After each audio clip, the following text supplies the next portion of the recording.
Hello and welcome to another What's Inside video, this time taking a look at what's inside this 1972 edition of the annual Blue Peter book, Book 9. Now, I would have called these annuals myself, but being an educational kids TV show, I'm guessing they went with book so that they could align them as educational publications. Blue Peter obviously was and still is BBC TV's flagship children's show, first broadcast in 1958 and still going today in 2026, with the current lineup of presenters consisting of Joel Mohini, Abby Cook, Shinny Muthukrishnan and Hecate Dog. In 1972, when this 9th annual book was published, the presenters were Valerie Singleton, John Noakes, Peter Purvis and Leslie Judd. So without going too deeply into the history of the show itself, let's take a trip back now to 1972 as we take a close-up look at what's inside this Blue Peter annual, or 9th book as it's calling itself. The first of 80 pages, a pretty plain looking front cover, features John Noakes alongside his beloved dog Shep, who was one of the many animals that were featured regularly on the show, kind of as the official Blue Peter pets. A representation of the Blue Peter badge sits in the top right there, and let's face it, we've all coveted those badges at one point or another, as they're exclusively given out to people who appear on the show or in recognition of special achievements, and traditionally these badges are provided free entry to certain public attractions, mainly educational exhibits like museums. Inside the front cover, another picture of Shep the dog alongside the book's credits and an orange-coloured contents page giving us an overall view of what's coming up, as well as listing the names of the current Blue Peter presenters. Also the price of the book down in the far bottom right, which in 1972 would have set you back a princely 55 pence. Oh, and we must give credit to Karen Schmee as well, who originally owned this book, as you can see in the top right, for not throwing this specimen in the bin when she was done with it. Cheers, Karen.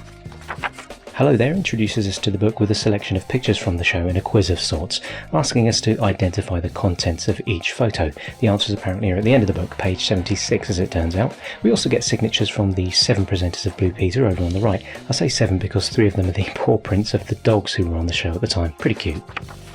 Time capsules were a pretty big thing over the years on Blue Peter, where the team would put together a collection of artefacts from the time and bury them in a sealed box under the Blue Peter garden. Pages 6 and 7 here show details of the box that they buried in 1971, which was supposed to remain there until the year 2000. This worked out quite well as the box was dug up in the year 2000 by the presenters at the time, and the contents of that box are listed here in the red square at the bottom right. The BBC uploaded a video to YouTube of various boxes being buried and then dug up years later, so I've put a link to that video for you in the description. Page 8, a feature about a British Army Fusilier called John Reed, who performed a balloon jumping stunt on the show, and over on page 9 an article begins detailing John Noakes' intrepid visit to Mount Etna. The article details his visit, as well as providing a wealth of educational information about Mount Etna itself. A bit of Christmas magic over the page here as Valerie Singleton shows us how to transform a newspaper into a Christmas tree. Blue Peter is perhaps best known for its instructional segments teaching viewers how to make interesting things from everyday objects, 2 of which stick in my mind being the homemade version of Tracy Island from the Thunderbirds and that classic Christmas candle wreath that was made from coat hangers and tinsel. Bit of a health and safety nightmare these days, but still super nostalgic nonetheless. Iceland gets a feature from pages 14 to 17, not the frozen food shop of course, but the country obviously, with details about the presenter's trip there and lots of educational information about the topography, including the famous hot water geysers and the wildlife, the birds and animals that are native to Iceland. We get a 4-page short story to read next, starring an alien called Bleep and his human friend Booster. This is based on a series of Jack and Nori style cartoon segments from Blue Peter that ran between 1964 and 1969. The stories were read out accompanied by still artwork displayed on the screen. After 1969 the stories continued in the yearly Blue Peter books like the one you can see here, and the last story was published in the 14th book in 1977. Page 22, and Frost Fair is a historical article of sorts, illustrated with some nicely coloured pictures. It's about a really cold winter that happened in the 1600s during the reign of King Charles III, and how the people of the time pulled together to help each other survive the cold. The story continues over the page on the left there. Page 25 on the right sees the start of an article about the London Underground tube train system. Over 3 pages we get an education from Peter Purvis on the history of the London Underground and some information about how it's maintained and kept running smoothly.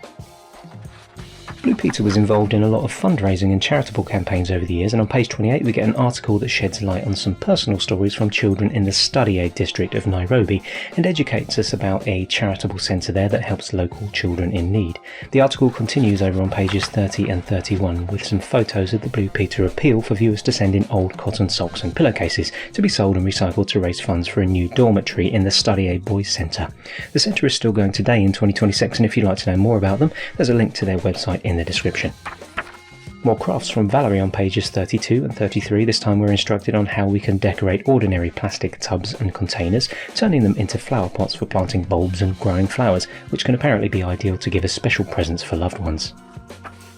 The luxury ocean liner Queen Elizabeth is detailed over the next 4 pages in an article that begins by explaining how the ship had sunk during the rehearsals for an episode of Blue Peter, so the story was hastily shoehorned into that episode. This article covers the history of the ship, and over the page we get to see technical information about the ship, plus a detailed diagram of all the decks and cabins on the Queen Elizabeth. Our Val features again on the next 3 pages as she takes to the skies in a Piper Cherokee aeroplane. She gets to take the controls at one point during the flight after the pilot collapses in his seat. She realises fairly quickly though that it's just a prank, but still gets a chance to fly the plane herself, and even brings it into land too, which is detailed over the page. Not a perfect landing apparently, but at least she made it. Operation Survival, a matter of life and death, starting on page 41 here, is an environmental piece about how the spread of towns and roads eating up the countryside is affecting British wildlife. They cover various birds and animal life and help to put up nesting boxes for various creatures, as well as sharing details about efforts to set up a national wildlife authority to help protect countryside wildlife in the future. I'm guessing that if they could have looked into the future and seen how the current HS2 project is carving up the greenbelt, they probably would have been having kittens. In Land of the Laps, John and Peter go looking for the Laps, a nomadic people who live, presumably in Lapland, in the Arctic Circle. Once they've tracked them down, they get to experience what life is like for them as a nomadic people, and apparently some of them have settled into normal housing in Norway, but occasionally return to their nomadic ways in order to preserve tradition. Valerie again over on page 46 in a piece about the Brontë family. She visits Hawarth, the place where the famous family first arrived 150 years before, and explores the cobbled streets, historic buildings, and examines some historical artefacts all linked to the Brontë family. Over the page we also get to hear some accounts of the life experiences of the Brontë sisters, Charlotte, Emily and Anne. The page on the right here is the beginning of an epic 5-page story about Paddington Bear. I'll need to scoot through these pages fairly quickly as there are so many, but you can pause the video for a closer look if you'd like to. The story was written by Michael Bond and illustrated by Hargreaves, Roger Hargreaves I'm presuming, who also famously produced the artwork for the original sets of Mr. Men books. There's some lovely artwork accompanying the story throughout, and it's worth stopping to look at that for a moment while flicking through, even if you end up skipping over the story itself. Good old Shep gets a feature starting on page 54, and we get to see him growing up as a puppy. Look at that cutie in the top left. And the dog's pretty handsome too. The article doesn't skirt around the subject of losing a pet, which I think is quite admirable. And John also talks about what it was like to lose Patch, one of the previous Blue Peter dogs. He also talks about the process of training Shep from a pup, and covers a bit about the responsibility of pet ownership. The article finishes over on the page here on the left. Cooking on page 57, and I'm going to be honest, I've kind of lost track of who's Valerie and who's Leslie as they're starting to look the same to me. Sorry girls. Whoever this is, I'm going to say Valerie. They're making Spudwiches, some kind of potato-based monstrosity containing eggs, corned beef and tomatoes. I'm sure it's all very tasty, and I reckon it's probably some kind of variation on corned beef hash. Break Your Leg, Break Your Neck is an odd name for this piece about Carl Wallander, who came to the BBC's television centre and walked a 50-foot long tightrope 60 foot off the ground. Apparently the phrase this article takes its name from originates from a traditional German phrase that tightrope walkers like to say, Hals- und Beinbruch, which directly translated means break your leg, break your neck. According to Carl, it's bad luck to wish a tightrope walker good luck. Who knew? Leslie or Valerie is back again in Prehistoric Pets, which is about tortoises and describes modern tortoises as being the direct descendants of creatures that walked the earth long before there were any people. I will admit I've always thought that our tortoise, Toby, looked prehistoric, and I have described her on a few occasions in the past as our little dinosaur. The article on page 62 and 63 is all about an occasion one Christmas when Queen Victoria, at the age of 80, decided to give Christmas gifts to the struggling troops during the Boer War, which began in 1899. Each of the 100,000 soldiers received a specially commissioned block of Cadbury's chocolate in a special box, the design of which you can see above the main title on the left page there. The mystery picture on the left is a colour by numbers, and Karen, the original owner of the book, must have been proud of her efforts as she signed her work at the top of the page. I'll be honest though, I can't really make out what this is supposed to be. Any ideas? And Leslie here on the right page is teaching us how to make a decorative doorstop out of a basic house brick, and she begins by asking us the all-important question: have you ever wanted to keep a door open? We take a journey to yesterday over the next 4 pages, discovering what it's like to live the canal boat life along the Grand Union Canal. It says here that Peter, John and Val made the trip. So that's Valerie. Gotta love a bit of logical deduction. They all got to explore what it was like to dress in period clothing and navigate the waterways using traditional methods, including horsepower, operating canal locks and manually propelling a canal boat through a tunnel.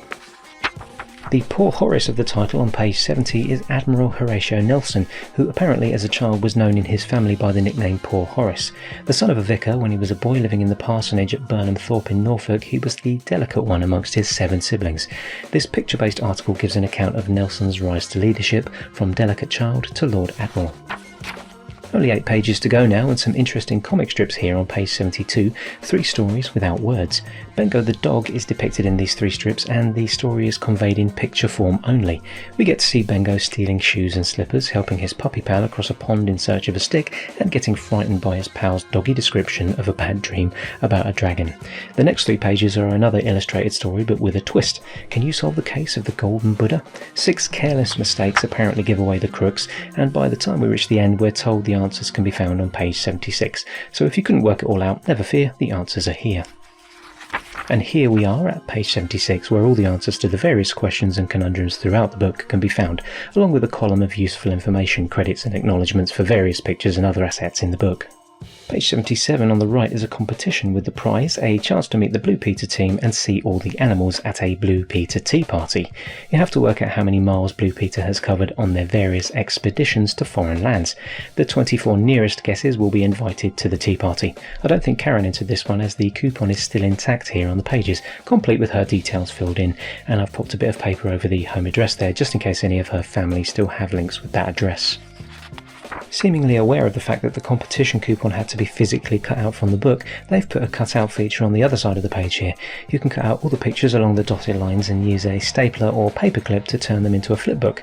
It's an animated picture of Shep jumping up and down at John Noakes' command. You can see a full-size still of this action on the inside of the back cover on the right there, along with some small print details about the book's publishers and printers, before we turn to the back cover, which disappointingly is exactly the same as the front cover.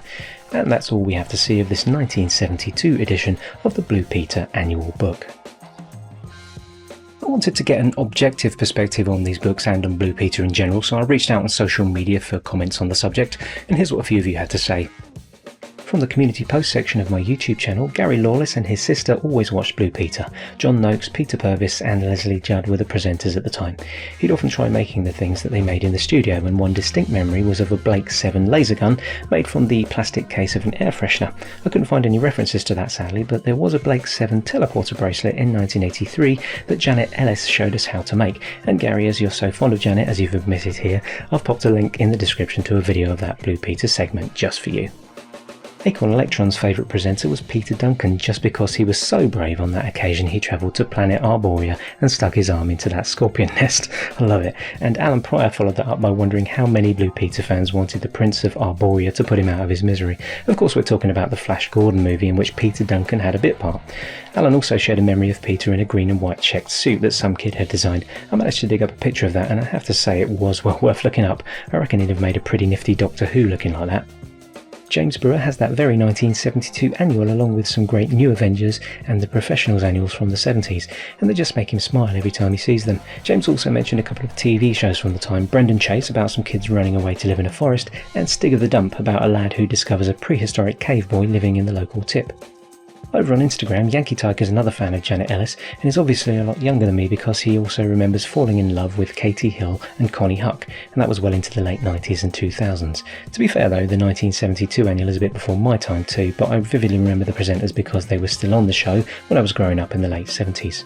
And from my Facebook page, Mark Fraser showed off the only Blue Peter annual he ever owned in this picture, although I'm not sure if that's the actual one or if it's a photo Mark found online. Either way, it's still nice to see another version, and this is book 17 from 1975, presented by Simon Groom, Tina Heath and Christopher Wenner. And last but definitely not least, Elaine on Facebook, who just happens to be my wife, regularly watched Blue Peter when this 1972 annual was released, and these were the presenters she remembers the most. She loved that they had a tortoise because she had 5 as a girl, and when Blue Peter hibernated theirs, that's when hers went away for the winter too. Many of her friends used to watch Blue Peter, but a few of them favoured ITV's version, Magpie, which followed a similar type of format to Blue Peter. And that about wraps up this nostalgic look back at Blue Peter and their annual books, the 1972 one at least, and if you've had any memories triggered by anything in this video, go ahead and post in the comments where I'll be happy to have a chat with you there. And if you'd like a comment featured in a future Retrospectives video, follow me on my various social media platforms where I'll be asking for your comments whenever I need some input. Beyond that, I'd like to thank everyone who contributed this time, to thank you for liking and subscribing, and of course to thank you all for watching Retrospectives.